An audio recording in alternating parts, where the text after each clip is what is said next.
how do you know who you are if you don't understand where you come from?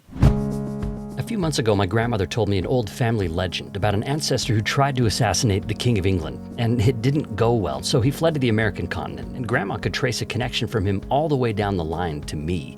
This is the kind of story that makes family history so exciting. It's vicarious thrill.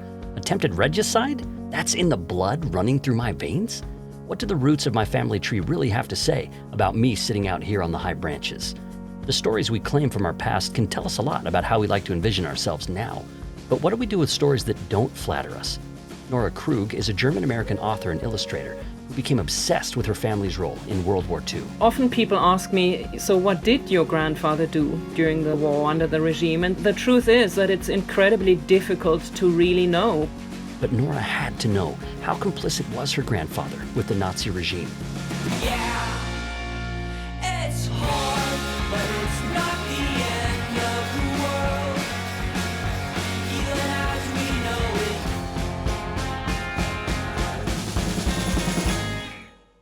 it. Welcome to Fireside. I'm Blair Hodges. In this episode, we're talking with Nora Krug about her graphic memoir, Belonging, A German Reckons with History and Home.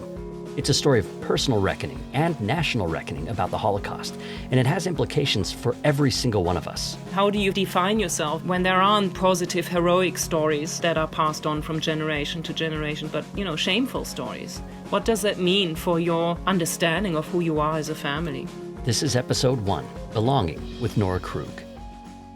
Nora Krug, welcome to Fireside. Thanks for being here. Thanks so much for having me. I read your book, Belonging, A German Reckons with History and Home, and I couldn't put it down. Congratulations on such an amazing book. I can't wait to share this with listeners. Thank you so much. So let's dig into it here. This book, sort of a memoir and a graphic novel here. When people think about graphic novels, or when I thought about graphic novels, I would imagine some fantasy or like superhero stuff. But you're using this medium, a comic medium, to address one of the most shocking human catastrophes in history. So I'm interested how you describe your book to people when you talk about a graphic novel that's about something so difficult. Yes, I usually refer to it as a graphic memoir because it is nonfiction, but it is a book that talks about the Second World War and my own German family heritage. The images and the words really go together as one visual unity, and they basically both push the narrative forward to an equal degree. And these images include old photographs that you found, historical objects. So as people go through the book, they're introduced to the story through material objects as well as through illustrations. So it's not just a book of like cartoons. Have you had to face any misunderstanding about what it means to draw and to illustrate as you've done such a serious work using that medium? And I haven't had any challenges from readers about this. I think ever since Maus came out, there has been an acceptance of the fact that serious topics and also topics around the Holocaust, are allowed to be told with images and not just words. And what was important to me, though, for this project was that I was going to move away from the more traditional graphic novel format of panels and speech bubbles, because I wanted the book to feel more like a visual diary, because it describes my process of trying to find out what happened in my family under the Nazi regime. And I wanted the reader to come on this journey with me, basically, and to experience some of these very visceral moments and materials that I found along the way that have an archival quality. And so I wanted to include them in addition to my own drawings. I wanted to include those archival and found materials in the book. And for people who are wondering, you mentioned Maus. It's a graphic novel about the Holocaust, and the characters are all mice. I forget the name of the author. Art Spiegelman. Art Spiegelman, that's right. So as we mentioned, your book introduces readers to a series of German objects, these physical objects that help tell the story, and you sketch them into a notebook of a homesick émigré, is what you call these pages, and you actually open the book this way. The first one's on the first page. It's called a Hansaplast, which is kind of a bandage brand. Why begin here with this bandage? The idea of integrating these kind of encyclopedic pages throughout the narrative was that I wanted to give the reader an impression of the kinds of objects or memories that to me became more and more important as I was working on the book. I've been living abroad for almost 20 years now, and I have been realizing that there are certain objects or places or experiences that I miss and that I would also define as German in a particular way, or experiences or objects that I think a lot of Germans living abroad would be drawn to or would feel like they're missing. And so I decided to create a series of encyclopedic pages where I drew these objects or experiences and then juxtaposed the images with a text explaining what they are in a kind of encyclopedic fashion. And I wanted to break up the family narrative throughout the book by inserting these encyclopedic pages in between, but always at moments where they made sense for the narrative. Because I thought that these pages could help the reader get out of the personal narrative and away from the personal subjective and think about the subject on a more collective level, and then re-enter the family narrative that's specific to me. And so the first object that I portray at the beginning of the book, as you mentioned, is Hansaplast, which is one of the most traditional Band-Aid plasters in Germany. And, I've noticed over the years that it's just very reliable because it doesn't come off easily. And so I write about this Band-Aid and what it means to me, but I also use it as a symbol for something that covers up the wound, something that needs to eventually be torn off so that we can inspect the scar. And that is, exactly what my book is about. In taking off that bandage, you write... In fact, I'll just quote it. It says, "It is the most tenacious bandage on the planet, and it hurts when you tear it off to look at your scar." So I felt like you were warning readers a little bit at the outset that there might be some pain involved in this book here. Yes, and some introspection and reflection. Everybody can think of objects like this from their past, that when you encounter them, they take you right back to being a child. I think objects like this can be like little time machines. Yeah, I think objects are really carriers of history and of histories and stories, and the stories that we grow up learning or being told and then, go on telling our children or the next generation. And they have a deep emotional meaning for us, I think. I mean, independently of any culture you come from. But I also think that they associate a sense of safety and security that I personally also associate with the term of belonging. Which is the central theme, obviously, of the book, which is why it's called Belonging. But I think these objects, to me, also communicate an idea of safety. I think often we associate the sense of belonging with a sense of safety or being understood. And as we're going early in the book, you're describing your childhood a bit as haunted, I think, by something from the past that you couldn't quite grasp. How big of a part did the war play in your concept of what it means to be German? I think it played a huge role, even though my parents didn't talk to me specifically about it when I was a child. I mean, before I learned about it in school, I picked up, as children do, I picked up the fact that there had once been a war. I mean, there had been many on German soil, but this one was always the one that was referred to as the war because it was the most present, I think, in people's minds. And I also picked up early on the fact that this was a war in which we played a bad part, something that we're still ashamed of, something that can't ever happen again. And at the beginning of the book, I feature a photograph of myself as, I think, a 1 or 2 year old child sitting in my parents' backyard, and you can see hovering right above my head is a US military airplane because our backyard faced the American air base that was located in my hometown in southern Germany at the time. And it was basically the, in quotation marks, occupying forces, the people who I understood as a child were here to make sure that we don't do again whatever the terrible thing was that we had done once before. So this is something I understood early on before even learning about the war in detail. And you talk about how there's a word that you knew before you even knew about the Holocaust. You knew the word Konzentrationslager, or pardon my German pronunciation, but talk a little bit about that kind of awareness. Yeah, I mean, there were certain words that were, I don't know if they were pronounced in whispers or if that's just my recollection in retrospect, but words that I felt early on again were uncomfortable words. And this word, Konzentrationslager, was one of them. And in my childish mind, I didn't know what those places were, but I understood that they were sinister places, and I concluded that they were so bad because people were forced to concentrate really hard, people who lived there. I mean, it was all I could come up with as a young child when hearing this word. I mean, there are many words that I talk about in the book that are part of German culture that reflect on the war and our attempt of making amends that are so specifically German and that I thought about a lot and tried to pick apart in the book. And you say that when you were younger and you would travel outside of Germany, that your guilt would travel with you in some sense. You would have a German accent, for example. You could be identified as German. Talk a little bit about that feeling that you carried with you. Yes, so I had many experiences traveling as a German. When people found out I was German, I was often greeted with Heil Hitler. I mean, this happened in England and in Japan. And of course, I was often confronted with negative stereotypes, understandably, by people abroad about my country and my culture.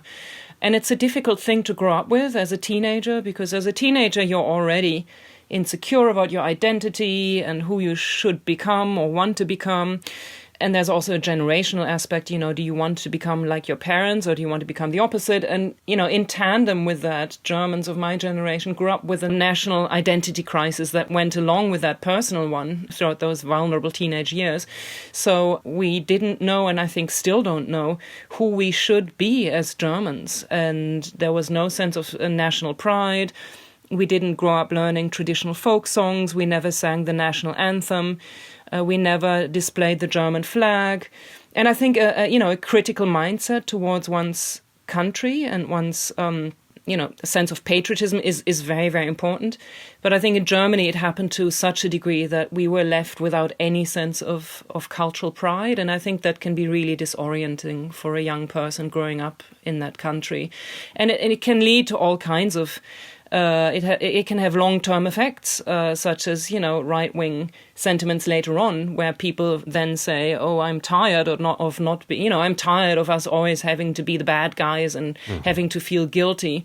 And that I think is a problematic side effect of not being allowed any sense of cultural pride. Yeah, I'm picking up on that tension as you're talking about it. Like when you say understandably, people would have these stereotypes, but at the same time, noticing there can be negative side effects. And you mentioned today we're still dealing with this. I think in the United States, we see this especially with racism and with after effects of slavery and Reconstruction and things like that.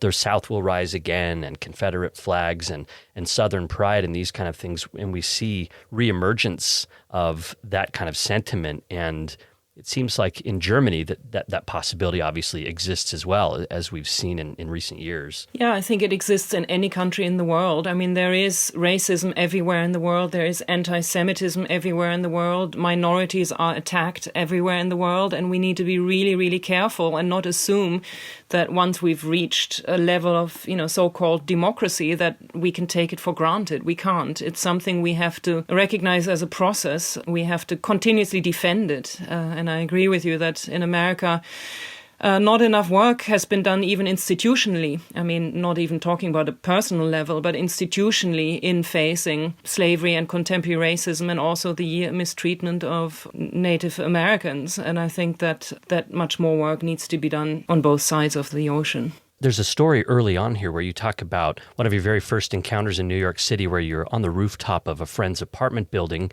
and you had just moved there from Berlin to study. You didn't know anybody. And there was an elderly woman sitting in a lounge chair out there who asked you where you were from. And you said, "I'm from Germany." And she said, "That's what I thought." Yes. And of course, I was at that point already familiar with that kind of response. I mean, I was in my early 20s. So immediately I felt my heart, sink. And I knew that there was an issue with the fact that I was German.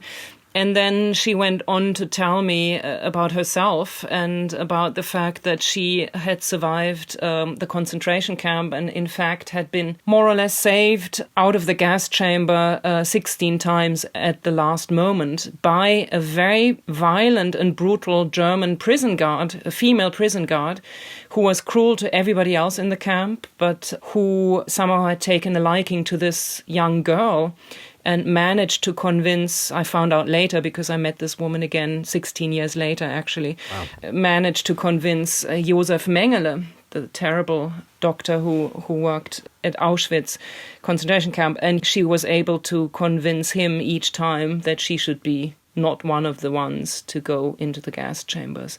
So this woman told me that, and of course I didn't know how to respond as a German because, apologizing would have seemed so I mean, of course, I felt terribly sorry, but that's not an appropriate word to say to somebody like that. So, we just stood there for a little bit longer. And then she finally said, you seem like you grew up in a household with loving parents, and I'm sure Germany has changed.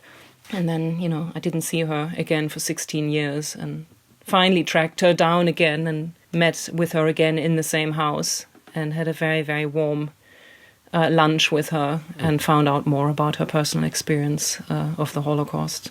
And as I'm reading you write about these stories and looking at your images, I'm pulled in multiple directions because obviously my heart goes out to the woman who experienced the Holocaust in that way. But I'm also then drawn to you and to your anxiety or your guilt or some of the difficult things that you would go through just because you were German. And I'm pulled in multiple directions here, which is tricky because I wonder, does it feel self-indulgent at all to explore the sorrow and the difficulty of being on the wrong end of German stereotypes? It's like, well, Germans were the aggressors in the war. We need to really attend to the most vulnerable and to the victims and survivors and things. But it's also been hard on Germans too. That's probably not the most popular slogan, right? It's been hard on Germans too. That's you're not going to see that on T-shirts, I don't think. Well, I think that was my biggest challenge when writing and illustrating the book. What I really, really wanted to avoid was for the book to come across as a way of victimizing Germans, of making it seem as if I was downplaying the German involvement in the war. This book is not about the suffering of Germans. I think the trauma that Germans experienced during the war and under the Nazi regime was a self-imposed trauma. I mean, that's something that's very clear to me. Germans voted for Hitler and they supported him until the end. That is just a fact. I mean, of course, there was also a German resistance movement, and everything is much, much more complex than it's often portrayed. There were Germans who were against Hitler and resisted in various ways. There were, German Christians married to Jewish Germans. You never think about that kind of setup when talking about the Germans. Often there's this distinction made, the Germans versus the Jews, and it's just too simple. But that said, the majority of Germans supported Hitler and voted for him in a legal manner, basically. And so, I'm not debating that. And the book is not about the German suffering. It's just about what it means to live with the legacy of the Nazis' atrocities as a German of my generation. And also trying to find out what happened in my family, because I realized how important it is to face these questions not only on an institutional level, but also on a personal one. Here in the book, there's a page from your 9th grade exercise book, and this is where you can see this yellow Star of David, which you drew to illustrate the story on the Holocaust. And your mother would talk to you about how people were forced to look at bodies of the murdered, and you had school field trips to concentration camp museums, and it seems like you were kind of chronicling things even as a child. I mean, here's an example of your art. You're using art as a 9th grader to process these things. Yes, so when I worked on the book, I became curious in retrospect about how we learned about the Holocaust. So I looked at my old history books, and I also went into my old school, exercise books that my parents kept for some reason in their basement. And so I'm glad they did. And so I suddenly saw all these illustrated pages. I don't know if that was part of the assignment at the time to create an illustration for an essay we had to write. There is this tradition of illustrating essays in school books that I also talked to when featuring my uncle's school books, who became a member of the SS later on and died in Italy as a soldier. So I wanted to also reflect that parallelity between my illustrated school books and his. But so this page shows the yellow star that I drew on that day. And it also features a speech by Adolf Hitler, the actual worksheet that I had in school, where I analyzed his speech almost word by word. And I myself was struck by how almost obsessive this analysis was. I mean, the entire sheet is marked with different colors and this to me showed so greatly how, it was a different way of indoctrination, but that was definitely necessary, how deeply we were asked to reflect on our country's sins, basically, as children learning about it in school. That page is really unbelievable when I saw that. You're right. I mean, it seems like every single word receives analysis. It's this printout of a Hitler speech, and you've You've highlighted it with all these different colors. Your assignment is to lay out his mode of reasoning and intention and explain how he's using language, not as though he's a hero, but almost as a warning about the power of words. Exactly, and that's why I think it would be so great if, we did that at American schools too. If we took a president's speech, there are some interesting recent examples, but, and analyzed the words that are used and the power of those words. And language is always the beginning of violence. And I think that's why we were asked to pay such attention to it in school. It's beautiful here. For example, here you say, being fault-free was our universal goal. Our teachers' red pen marks divided our exercise books into right and wrong, and the red marks felt as reassuring in their clarity as they were unforgiving. Yes, that's how I felt. Following that part of the book, you introduce us to the German word Heimat, and I'll have you grab a copy of your book because I'd like you to read the definition of that. And this spread is absolutely beautiful. So if you could read that definition and describe the art that you've included here and what you've done. I just want to give people a sense of what's happening here. And obviously, Heimat is also where the title belonging comes from. So this is a spread that shows on the left page an old photograph of a mountain range that, the snowy mountain range with a deep and dense forest underneath. And on the right page, I feature Caspar David Friedrich, the German Romantic painter's painting called Wanderer Above a Sea of Fog. And it shows a man standing on a mountain looking into a valley from behind. You only see him from behind. And the valley is basically filled with fog, so you can't actually see what he's looking at exactly. But you, as the viewer or as the reader, look with him into this abyss or into the past, or, that's up to the reader to decide. And on the left page, I feature this definition of the word Heimat, which I'm going to read. It says that it's taken from the comprehensive German Brockhaus Encyclopedia, and it says, that term which defines the concept of an imaginarily developed or actual landscape or location with which a person associates an immediate sense of familiarity. This experience is imparted across generations, through family and other institutions, or through political ideologies. In common usage, Heimat also refers to the place, also understood as a landscape, that a person is born into, where they experience early socialization that largely shapes identity, character, mentality, and worldviews. The National Socialists used the term to associate a space of withdrawal, in particular for those groups that were looking to identify with a simplistic template for psychological orientation. And then after such a technical, in-depth description on the page right next to it. So on the opposite page it says, how do you know who you are if you don't understand where you come from? And these questions seem to be exactly what's driving the entire book. Exactly. So because I felt and continue to feel so culturally disoriented as a German, it makes it hard to define who you are in a way, who you can be. You don't have that comforting cultural framework, emotional framework to latch onto that makes you feel safe and secure, and because you grew up questioning your origins to a certain degree as a people. Or your past. I think what's important to recognize is that what we are made of is the past. That the past is not actually a thing of the past. The past continues to live with us, and we have to confront it. And that will also obviously have an effect on who we think we are as human beings.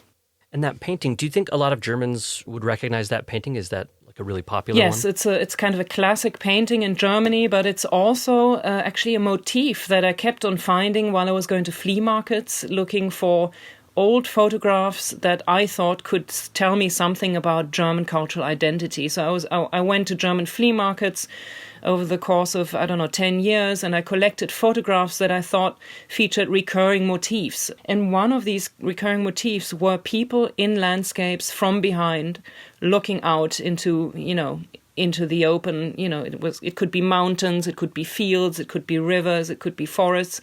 But I keep on finding this particular almost archetype of, portraying a solitary figure from behind looking at a landscape. And to me, it's a very powerful thing. And it also had a very symbolic character in my book, because to me it means looking back from a distance at your past and trying to make sense of it. And of course, people that look at the book will see you've repurposed it yourself and put it on the cover. When did you know that was going to happen? I think probably during my conversations with the American publisher about what the cover should be. And again, I felt like it was probably one of the images that most symbolically represented my act of looking back and facing the past, was going to be to show myself from behind, looking at a landscape. In the American edition, I feature a drawn image of myself from behind looking at a photograph actually that was taken in 1900 that shows the Black Forest. And for some of the foreign editions, I used a drawn landscape that has a sketch-like character that I try to indicate that the idea of belonging will always just remain a sketch or, a vague thing that we have to continuously redefine over time.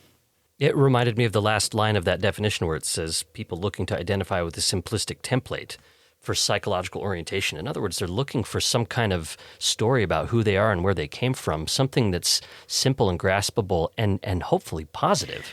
Yeah, I think in this instance it was referred to more as a negative thing, that, that's what the Nazis did. They tried to provide that template, and of course that template was exclusive to a certain kind of person and not accessible to a different kind of person. And again, this is something we see all over the world. In addition to also America, is this idea that you are un-American if you don't believe in a certain worldview, or if you contradict a certain political movement, you are labeled as un-American. And in fact, cultural identity should not be something defined by one particular person or party, or it should be able to be defined by everybody individually. And it should also be something that is not static or exclusive.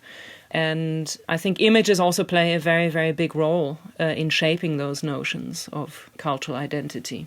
As I read the book, I saw that impulse in you, that longing for home, that longing to belong, that desire for Heimat, and also a recognition that that's a dangerous proposition too. So this is what stands out to me about the book, is it's talking about how this longing and this need can be turned to such unbelievably horrible purposes. But here you are, you still have that kind of a longing and still kind of need. You're still pursuing something like that, hopefully to a better end. I think what's important to recognize is that longing to belong is a natural impulse. It's, probably even a biological impulse. I think everybody wants to belong to some group that they feel understands them and that you yourself understand, because it gives you this sense of security. And so there are people that claim, these days that you can, even the Airbnb website says you can make your home anywhere in the world. And I think it's just not as simple as that. I think cultural belonging is formed to, at least in my experience, a lot in your early years. I think where you grew up and how you experience that environment, the way the landscape looks, the food you eat, the way your language sounds, or the music, shapes your worldview really, really deeply. And you can't always escape from it. And I think at the same time, you want to have that sense of belonging. And so again, one of my fears was that the book could be read as me trying to basically say, I deserve to have a home too. And, let's move on. But that's not the point. In fact, the point of the book was never to overcome the feelings of guilt or to stop, investigating what happened in our country, but to try to make it possible for both to exist at the same time. I think we should, in any country, we should be able to look at the past, to face the atrocities any country, has committed, to face the atrocities our country has committed, while at the same time feeling like we can express sincere love and affection for that country and celebrate its culture. And I think this is something that most countries struggle with. In the case of Germany, it was, we didn't celebrate our culture, but we did face the atrocities committed by our country in the past. And I feel like in America, the opposite is true, that there's a lot of celebrating going on, which is also important because people come from all over the world and you need to have a common denominator somehow. But at the same time, there is a sense that if you reflect more critically about slavery and racism and so forth, you won't be able to love your country as much. And why shouldn't you? I mean, I think both should be possible at the same time. And I think the book is trying to at least raise these questions, but it's not trying to raise beyond the guilt. And it also shows the danger of the nostalgia, which can become a toxic impulse as well. You, in the process of researching for the book and preparing, you joined an online forum that was discussing the Axis nations and found some really disturbing nostalgia there. Yes, I researched certain platforms that were quite creepy for me, but I felt like it was important for me to actually also know what's going on, what kind of people are out there having all kinds of conversations. Another thing that I was really facing was with the choice of images. I really needed to be very careful when I chose, for instance, old photographs of landscapes. And when I paired such photographs with texts that spoke about German loss, for instance, that it wouldn't come across as sentimental. I think that would have really been the worst thing that could have happened, is for a German to talk about the war from, with a sense of sentimentality. So in choosing those images, I had to make sure that the text and the images worked well together and did not convey this sense of nostalgia, because that is a term that I, as a German, have a problem with.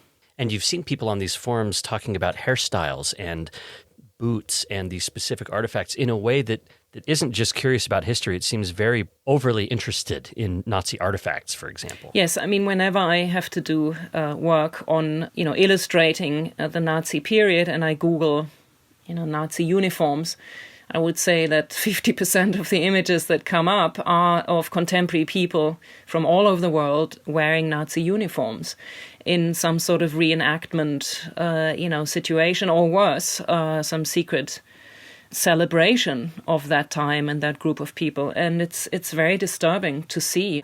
I mean, that's why it's so important that we learn about history in depth, because, we have to avoid this kind of fetishization of Nazism. That's Nora Krug. She's a German-American author and illustrator. Her visual memoir, Belonging, A German Reckons with History and Home, was chosen as Best Book of the Year by the New York Times, The Guardian, NPR, and others. It's a very excellent book. She's also an associate professor of illustration at the Parsons School of Design in New York City. Nora, I was speechless when I came to the page where you include writings from your uncle when he was a little boy. And you mentioned this before, but now I'd like you to really describe these exercise books. When I saw these, it was chilling because I recognized the handwriting and artistic skill of a child, and what this child had written was just astonishing. Yeah, when I was a teenager, I came upon a number of exercise books in the old cabinet that my parents have in their living room. And they are the exercise books of my paternal uncle, who was a child when the Nazis came to power. And so he learned a lot of propaganda in school. And as it was customary at the time, he illustrated a lot of those essays that he wrote in his book. And when you leaf through these exercise book, it's really a chilling experience, because you see these beautifully hand-lettered essays together with illustrations of swastikas, and there's one little drawing of a book that says Mein Kampf on it, but also caricatures of Jewish men. And what was so strange and difficult for me as a child was that I didn't know this uncle, because he was finally drafted into the SS and died at the age of 19 in Italy as a soldier. And these exercise books were the only thing that I had that reminded me of him, that spoke to him and his existence. I mean, they were the only proof of existence, alongside with a handful of photographs of him. And again, this is this conflict that you experience growing up in Germany, is that you want to know something about your family members. You are a family. But then this is the only thing you can go on. And what do you do in a situation like that? How do you define yourself as a family unit when there aren't these positive heroic stories that are passed on from generation to generation, but shameful stories? What does that mean for your understanding of who you are as a family? And you lock in on this story in the notebook called The Jew, a Poisonous Mushroom, and this becomes a motif in the book as well. Maybe just take a quick second to explain what that story is that was in this child's book. This is an essay that he wrote that compares Jews to poisonous mushrooms. And I believe it's a story that's based on a book that was actually published by the Nazis at the time that maybe the teacher asked them to retell. I had no idea what the assignment was for this particular essay. And alongside of this essay, he drew pine trees and poisonous mushrooms with faces, and also a caricature of a Jewish man. Another thing that I found really striking was that you can actually see that the teacher marks the story. He marks the grammatical mistakes, and he gives a B for the content. It was just, what he grew into as a child. At the same time, it was important for me to clarify that, even though he was too young to really understand Nazi propaganda, I really deeply believe that he was old enough, I believe he was 12 at the time, to understand that Jews are not like poisonous mushrooms. There were Jewish children in the village where he lived that he played with. And so again, yes, he was indoctrinated, but he was also a human being. Who should have known at that age that writing a story like that is a harmful thing to do. And you show that recurs. You have a picture of your mother wearing a costume, dressed up as a poisonous mushroom, and that this was a thing. This poisonous mushroom was a thing. And also on the cover, I wondered if it was related to the jacket that you depict yourself wearing on the front. I noticed you have a red jacket with white spots, which matches these poisonous mushrooms. And I wondered if that was deliberate. I use the poisonous mushroom as a recurring motif because it has a deep cultural symbolic meaning. It's, a symbol of good luck in Germany, but then again, it had this terrible other meaning that came across in my uncle's essay. And so again, it has this contradictory nature. And how do you live with this contradiction? And it's funny because a lot of people ask me about the jacket design of, the jacket I'm wearing on the book cover, but I actually was not conscious when I created the image that I was replicating the pattern of the poisonous mushroom. In fact, I think the early draft used green with white dots as the color for the jacket. But I don't know if that was a subconscious thing that I did, but I like the meaning of that. Wow. Let's talk a little bit about your grandfather. One of the things that you're doing throughout this book is searching for one of your grandfathers. You talk a lot about both sides of your family history, but the plot that I felt drawn to especially was the one about Willie, your grandfather, and you remembered things that your mother told you about him. And there's a passage that I'd like you to read here. It's the one that's next to the pocket watch. My mother grew up in the age of oblivion. She was born in 1946 in Karlsruhe, my hometown. All that played on German television in the 1950s were escapist romance dramas set in alpine and black forest landscapes. When she was 16, she discovered a left-wing magazine about the Holocaust in a garbage can. She had already learned about Germany's atrocities at school, but the photographs in the magazine were the first ones she had ever seen of the camps. Terrified, she confronted her father. "What did he say?" I asked her when I was a teenager myself. I don't think my father was a Nazi.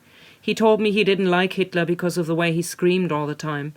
I remember once overhearing a conversation my parents had with friends over coffee. Nobody knew what was happening to the Jews, they said. But 6 million sounds a bit exaggerated. And then you have a picture there. That story is placed over a beautiful image that you've colored and done some wonderful things with, but it's this photograph of your grandparents, Willie and Anna, in 1952. The line that really caught my eye here was when your mother said, "I don't think my father was a Nazi." Yes, I think it was a classic thing that my grandparents' generation did not talk much to their children about their involvement under the Nazi regime. At that time, it was still really a taboo. That has changed a lot. I mean, my parents' generation tended to talk a lot about those issues with us.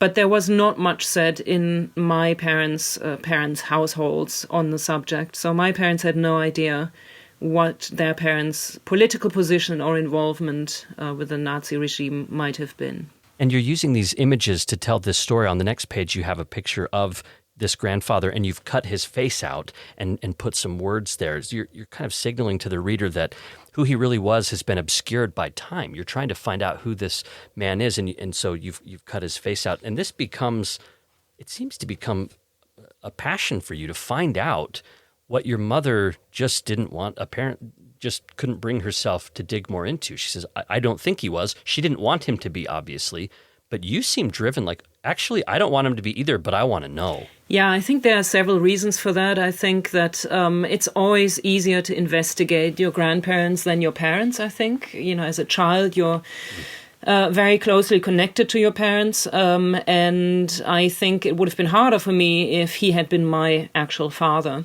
The other thing, though, is that when my parents first learned about these things, there were many documents, archival documents, that were not made public yet. So some of the things that I found, my parents could have never found. And the internet didn't exist. So I found out a lot of information by going online, and my parents didn't have the technological tools to do so. But it's also true, I think, that most people of my parents' generation pretty much, ended the questioning after their parents told them that, they weren't involved. That kind of ended the conversation, and there was no digging deeper. I think that's something that's definitely changed in my generation. Certainly, and you're taking on multiple roles. You're an illustrator, you're an author, you're a memoirist.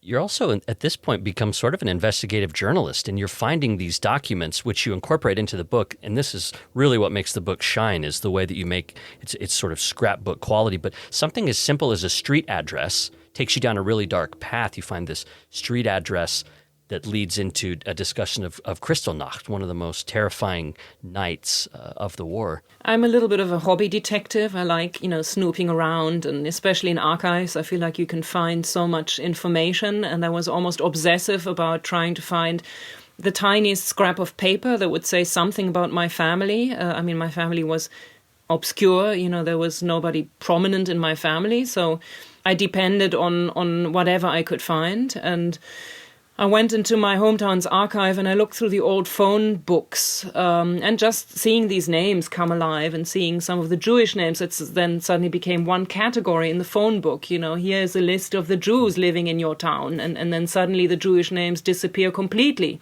I mean, the whole history is written in those phone books.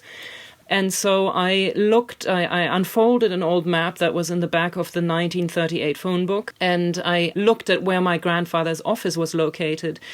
And what I hadn't realized before was that it was actually located right across from the synagogue of the city. And only by looking at this old map was I able to see that. And so I realized that he was very close to the events physically close to the events that unfolded during so-called Kristallnacht, the term that the Nazis coined. The November pogroms is the historically correct term, when the synagogues in my hometown were burned down.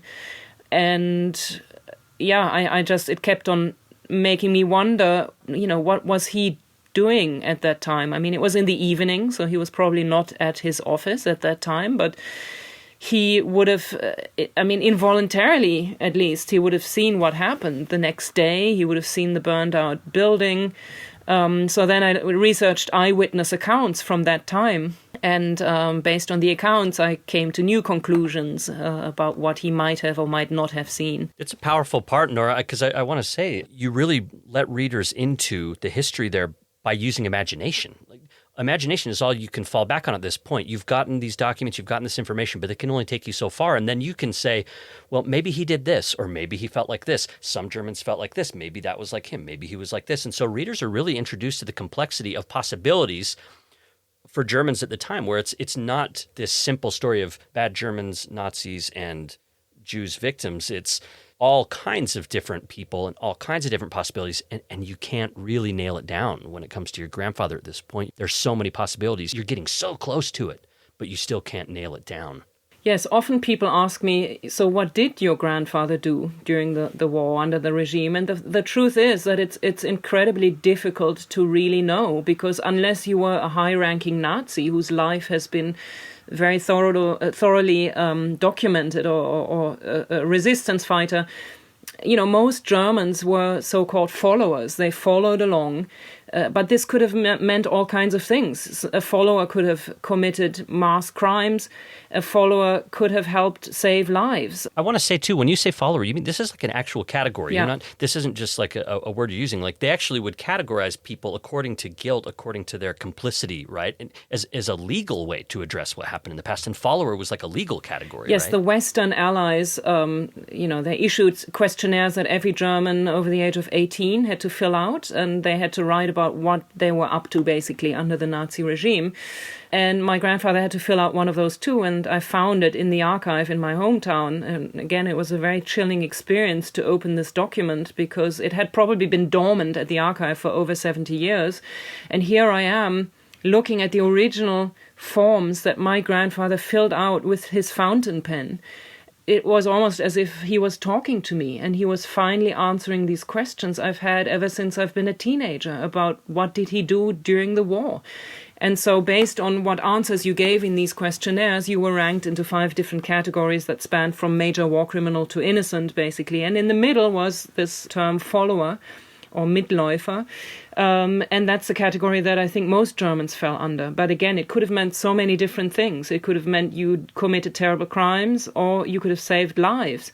That's why I felt it was so important to investigate my grandfather's life in particular. But there's only so much you can go on. There's only so much information that I could gather, that I realized that the conclusion of the book was not to find out everything about my grandfather's life under the regime, but to come to terms with the fact that there are certain unknowns and certain fictitious stories, and that I need to live with that fact. I want to say the way you crafted it was absolutely brilliant. I felt, as I'm turning these pages, the tension. I felt like you brought me to that archive. I felt like I was sitting there with you, because you've got the documents in the book. And as I'm you're talking about turning the pages and looking for where he would identify his party affiliation, for example. And there's that moment. And I'm not going to spoil it for listeners. I really want people to go read the book and find out what happens in that moment. I don't want them to know. But as I'm turning the page to see this answer, I just want to thank you for inviting me into that moment of reckoning with something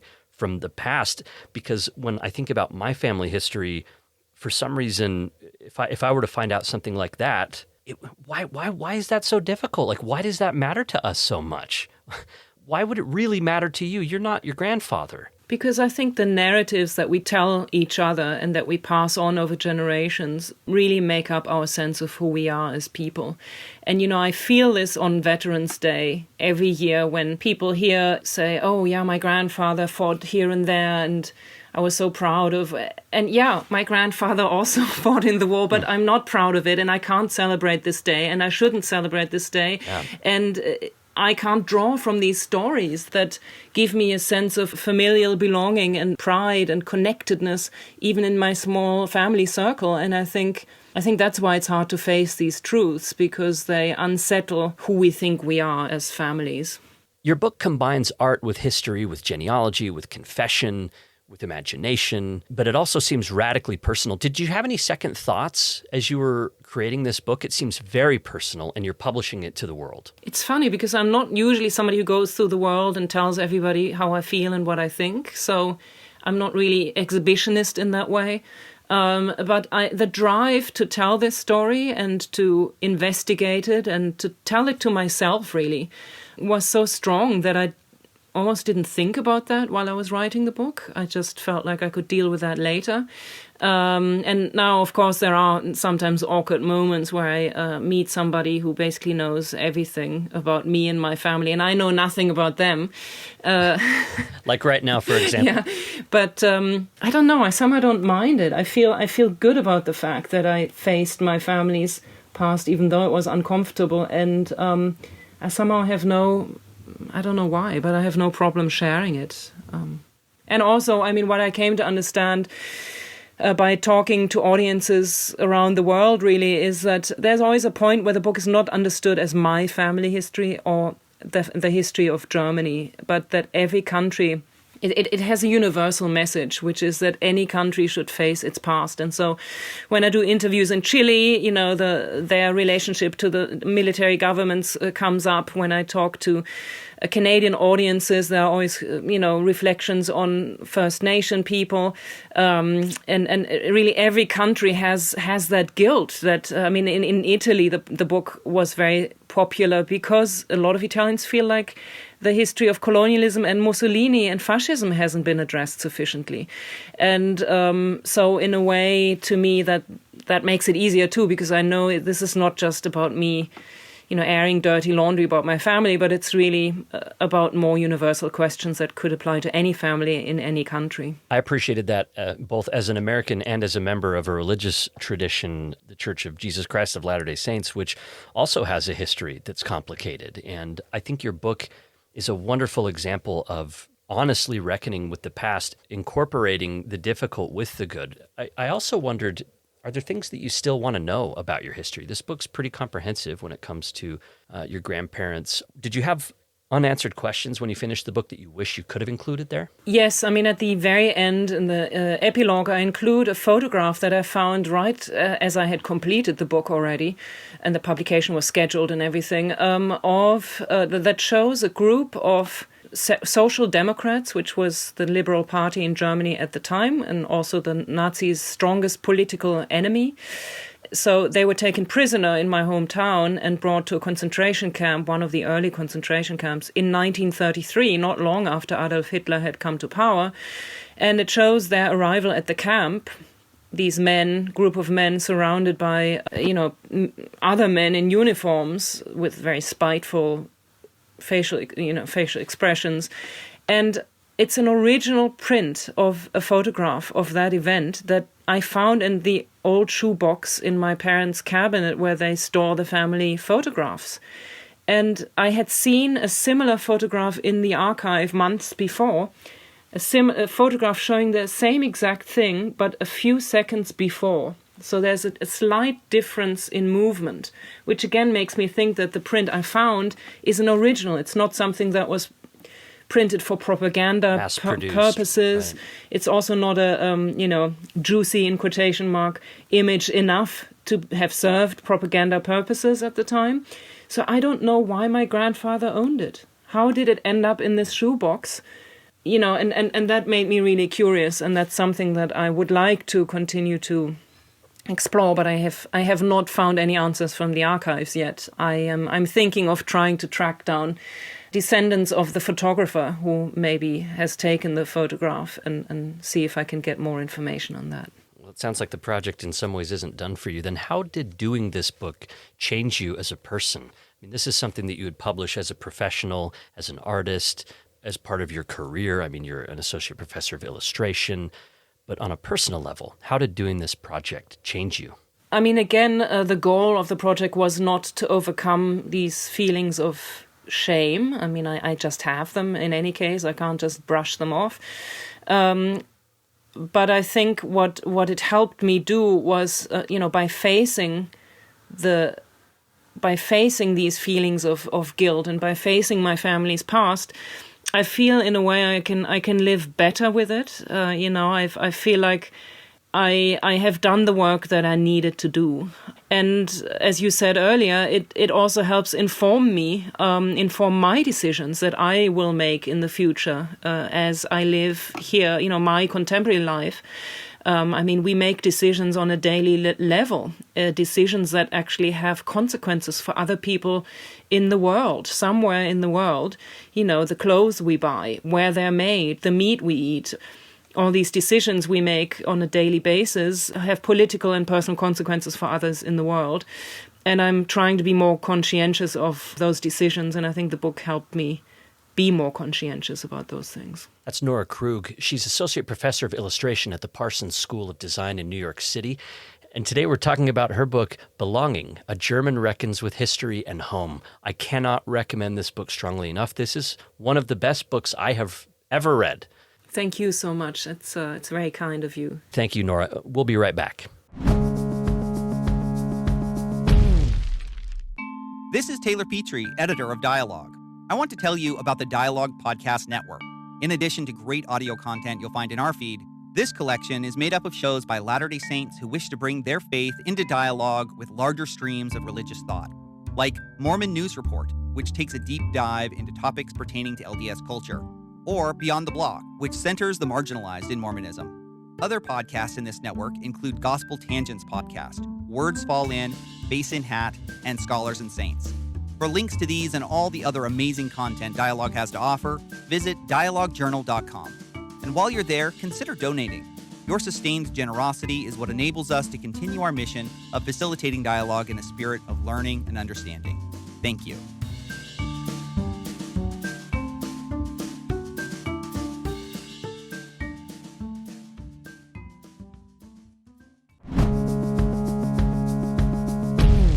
We're back with Nora Krug. She is author and designer and illustrator and everything else of the book Belonging, A German Reckons with History and Home.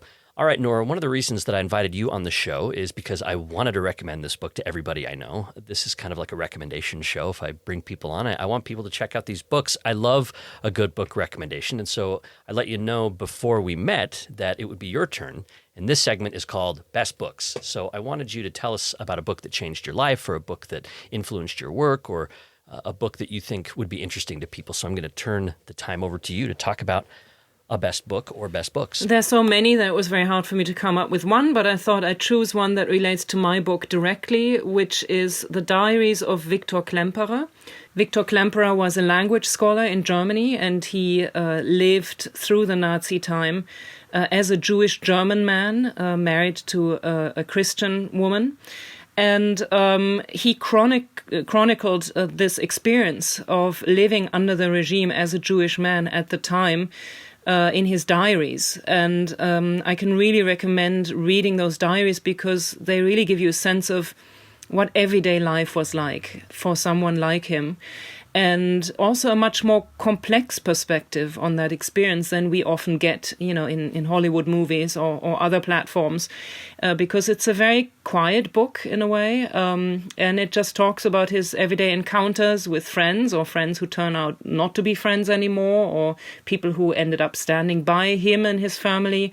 And it also shows the progressive and very quiet but persistent change that Germany underwent, and gives you a sense of how a country can slip down the abyss, basically, step by step and day by day. So I really recommend his diaries. That sounds like it would be a really good partner for this book. Remind us again the name and author. The author's name is Viktor Klemperer, and the book is called The Klemperer Diaries, 1933 to 1945. Okay, great. And I'll have a link to that in the show notes and on our website, and send it out on social media too so people can find that. But Nora, thank you so much for joining me here at Fireside. I really, really love your book and really enjoyed this conversation. Thank you so much. I did too. Fireside with Blair Hodges is sponsored by the Howard W. Hunter Foundation, supporters of the Mormon Studies program at Claremont Graduate University in California, and also by the Dialogue Foundation. It's a proud part of the Dialogue Podcast Network. Thanks so much for listening. Check out the show notes in your podcast app or at the website firesidepod.org. You'll find a complete written transcript of this episode and more good stuff about Nora Krug's book, Belonging. Also a link where you can purchase the book. Fireside is going to reach as far as you help me take it. It's as simple as leaving a review of the show on Apple Podcasts. It would also be kind of amazing if you could post a link online saying something that you liked about it. Recommend it to the kind of friends that you know will really appreciate the conversations that we're having here. I'm also here to chat with you online about the show. You can follow me at PodFireside on Twitter, Instagram, and Facebook. Fireside's recorded, produced, and edited by me, Blair Hodges, right here in Salt Lake City. My production assistant, Kate Davis, created the transcript. Fireside's theme music is by Faded Paper Figures.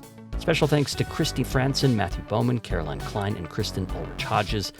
I'll see you in 2 weeks on the next Fireside. I'll be saving a seat for you.